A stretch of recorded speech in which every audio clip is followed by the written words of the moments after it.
مولانا یوسف رحمۃ اللہ علیہ فرمایا کرتے تھے جتنا اس کام میں ہم ظاہر کے خلاف چلیں گے اتنی ہی مقدار میں اللہ تبارک و تعالی ظاہر کے خلاف داعی کی مدد فرمائیں گے. جتنا ہم اس کام میں ظاہر کے خلاف قدم اٹھاویں گے اتنی اللہ تبارک و تعالی ظاہر کے خلاف مدد فرمائیں گے. اور اللہ تبارک و تعالی کے ساتھ حسن ظن کا تقاضا بھی یہی ہے.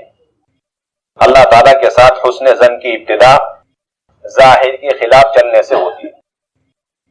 اللہ تعالیٰ کے ساتھ حسن ظن اور اچھے گمان کی ابتدا ہی ظاہر کے خلاف چلنے سے شروع ہوتی ہے کہ جب ہم نے ظاہر کے خلاف قدم اٹھایا تو اللہ کے ساتھ ہم نے گمان صحیح کر لیا کہ اللہ تیری قدرت ان ظاہری حالات کے ساتھ نہیں جو اس وقت ہمارے خلاف ہے، بلکہ آپ کی قدرت تو اس سے بالا تر ہے اور ان ظاہری مخالف اسباب کے اندر مقید اور محدود نہیں. اور ظاہر کے موافق چلنا ہی اللہ تعالیٰ سے بدگمانی کی شروعات ہے. ظاہر کے مطابق چلنا ہی اللہ تعالیٰ کے ساتھ بدگمانی کی شروعات ہے کہ ہم نے اللہ کی اس قدرت کو جو تمام حدود اور تمام شکلوں سے بالا تر ہے ان شکلوں میں محدود اور منحصر اور مقید سمجھ لیا جو ہمارے سامنے موجود. اللہ تبارک و تعالی ظاہر کے اعتبار سے بھی عالم کو مسخر فرماتے ہیں، باطن کے اعتبار سے بھی. اور ان اعمال دعوت کی وجہ سے جس طریقے سے ظاہری طاقتیں زیر ہو جاتی ہیں اسی طریقے سے روحانی طاقتوں کو بھی اللہ مسخر فرما کے زیر فرما دیتے ہیں، جن کو زیر کرنے کے کوئی اسباب نہیں انسانوں کے پاس. ان اعمال دعوت کے ذریعے سے اللہ ان روحانی باطل طاقتوں کو بھی مسخر اور تابع بنا دیتے ہیں. اس لیے اس کام کے لیے شرط ہے جتنا ہم اس کام کو اپنا کام سمجھ کے کریں گے اتنی طاقت اللہ کی طرف سے ملے گی اور اتنی رفتار تیز ہوگی اور اتنی جلدی ہم مقصد تک پہنچیں گے. جتنا ہم اس کام کو کسی اور کا سمجھ کے کریں گے اتنی رفتار میں سستی ہوگی اور اتنی قوت بھی کمزور ہوگی.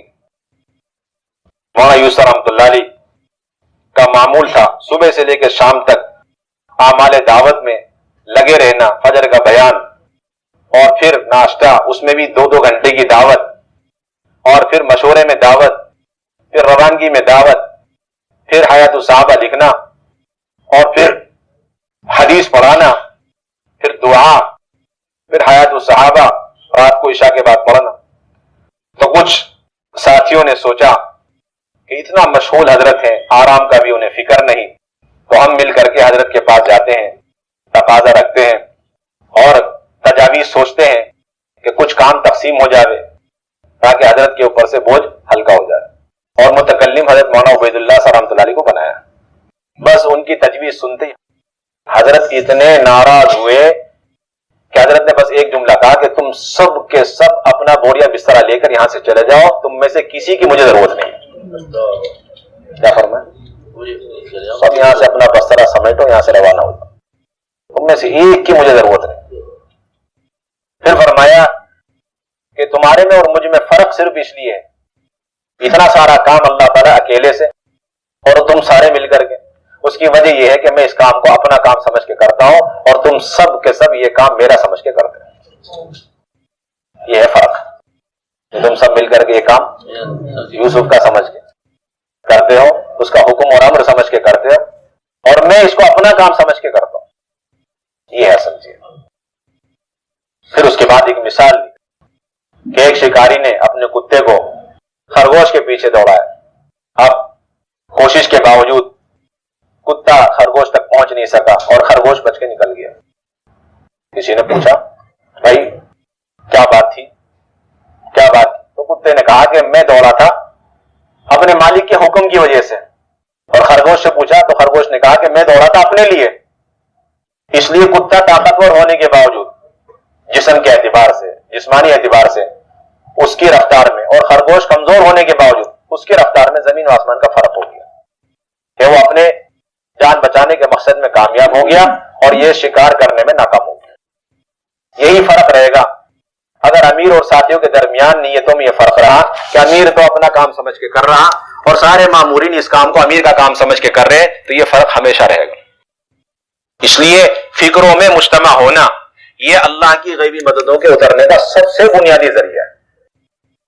فکروں میں مجتمع ہونا یہ اللہ کی غیبی مدد کے اترنے کا سب سے بنیادی ذریعہ۔ جس فکر پر جس سطح پر امیر ہے اسی فکر پر اسی سطح پر سارے ساتھیوں کا مجتمع ہونا یہ شرط ہے، تب اللہ کی طرف سے غیبی مدد خلاف ظاہر اترے گی۔ صحابہ رضی اللہ عنہ مجمعین کے ساتھ یہ ظاہر کے خلاف مددوں کے واقعات چل رہے۔ دیکھیے حضرت عبداللہ بن زبیر رضی اللہ تعالی عنہ کا ایک جن کو بھگا دینا، ہڑکا دینا۔ عامر بن عبداللہ بن زبیر رضی اللہ تعالیٰ عنہ فرماتے ہیں کہ حضرت عبداللہ بن زبیر رضی اللہ تعالیٰ عنہ عمرے سے قریش کے ایک قافلے کے ساتھ تشریف لا رہے تھے۔ جب یہ حضرات اور ان کا قافلہ یناسب نامی پہاڑوں کے سلسلے میں پہنچے اور وہاں انہوں نے پڑاؤ ڈالا تو انہوں نے درخت کے قریب ایک شخص کو دیکھا۔ تو حضرت عبداللہ بن زبیر رضی اللہ تعالیٰ عنہ اپنے قافلے سے آگے بڑھ کر اس شخص کے پاس گئے۔ جب اس کے قریب پہنچے اور سلام کیا تو اس آدمی نے ان کی کوئی پرواہ نہیں کی اور بہت ہی ہلکے آواز میں سلام کا جواب دیا۔ حضرت عبداللہ بن زبیر رضی اللہ تعالی عنہما اپنی سواری سے نیچے اتر گئے۔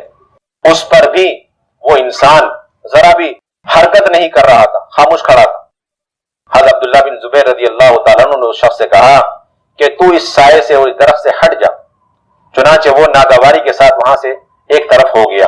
حضرت عبداللہ بن زبیر رضی اللہ تعالیٰ عنہ فرماتے ہیں کہ میں بیٹھ گیا اور اس کا ہاتھ پکڑ لیا اور میں نے اس سے پوچھا تو کون ہے؟ اس نے کہا میں جنات میں سے ایک جن ہوں۔ اس نے کہا میں جنات میں سے ایک جن ہوں۔ فرماتے ہیں بس یہ سنتے ہی غصے کی وجہ سے میرے جسم کے رونگٹے کھڑے ہو گئے، بال کھڑے ہو گئے اور میں نے اسے قوت کے ساتھ اپنی طرف کھینچا اور اس سے کہا کہ تو جنات میں سے ہو کر اس طرح کھلم کھلا میرے سامنے آتا ہے، تو جنات میں سے ہو کر اس طرح کھلم کھلا میرے سامنے آتا ہے۔ پھر میں نے اسے غور سے دیکھا تو اس کے پاؤں ایک جانور کے پاؤں کی طرح انتہائی کمزور پاؤں تھے۔ پھر میں نے جیسے اس کو ڈانٹا تو وہ ڈھیلا پڑ گیا، کمزور پڑ گیا۔ پھر میں نے اس سے کہا کہ تو اس طریقے سے میرے سامنے ظاہر ہو چکا ہے۔ جب میں نے اسے بار بار اس طریقے سے ڈانٹا تو وہ بھاگتا ہوا چلے گیا۔ اتنے میں میرے سارے ساتھی پہنچ گئے اور انہوں نے کہا کہ وہ شخص کہاں ہے جو ابھی آپ کے پاس تھا؟ میں نے کہا وہ تو ایک جن تھا، بھاگ گیا۔ بس یہ سنتے ہی میرے ساتھیوں میں سے ہر ساتھی زمین پر اپنی سواری سے گر گئے اور میں نے ان میں سے ہر ایک کو اٹھایا اور اس کی سواری پر باندھا، یہاں تک کہ ان سارے قافلے والوں کو لے کر میں حج پہ پہنچا اور وہاں پہنچنے تک ایک بھی ہوش میں نہیں آیا۔ وہاں پہنچنے تک ایک بھی ہوش میں نہیں آیا۔ ایک اور روایت میں ہے، فرماتے ہیں سلیمان الدارانی کہ حضرت عبداللہ بن زبیر رضی اللہ تعالیٰ عنہما ایک چاندنی رات میں اپنی سواری پر تشریف لے جا رہے تھے اور تبوک میں اترے اور انہوں نے دیکھا کہ ان کی سواری پر ایک بوڑھا شخص سوار ہے جس کے سر کے بال سفید، داڑھی کے بال سفید۔ یہ دیکھ کر حضرت عبداللہ بن زبیر رضی اللہ تعالیٰ عنہ نے اس پر حملہ کیا تو وہ ایک طرف ہو گیا، وار خالی گیا۔ پھر حضرت عبداللہ بن زبیر رضی اللہ تعالیٰ عنہ اپنی سواری پر سوار ہوئے اور چل پڑے۔ اس شخص نے انہیں پیچھے سے پکار کر کہا اے عبداللہ بن زبیر رضی اللہ تعالیٰ عنہ، خدا کی قسم اگر آج رات آپ کے دل میں میرے بارے میں بال برابر بھی ڈر اور خوف ہوتا تو میں آپ کی عقل کو ختم کر دیتا۔ بال برابر آج رات آپ کے دل میں میرے بارے میں خوف ہوتا تو میں آپ کی عقل اڑا دیتا۔ یہ سن کر حضرت عبداللہ بن زبیر رضی اللہ تعالیٰ عنہ نے فرمایا کہ اے ملعون، تو جیسے آدمی کے متعلق میرے دل میں کوئی خوف کبھی داخل بھی ہو سکتا ہے؟ یہ کہہ کر وہ آگے چلے گئے۔ اللہم صلی علی سیدنا مولانا محمد وعلی آل سیدنا مولانا محمد كما صليت على إبراهيم وعلى آل إبراهيم إنك حميد مجيد ربنا ظلمنا أنفسنا وإن لم تغفر لنا وترحمنا لنكونن من الخاسرين اللهم إنا نسألك من خير ما سألك منه نبيك سيدنا محمد صلى الله عليه وسلم ونعوذ بك من شر ما استعاذك منه نبيك سيدنا محمد صلى الله عليه وسلم وأنت المستعان وعليك البلاغ ولا حول ولا قوة إلا بالله العلي العظيم. سبحان ربك رب العزة عما يصفون وسلام على المرسلين والحمد لله رب العالمين.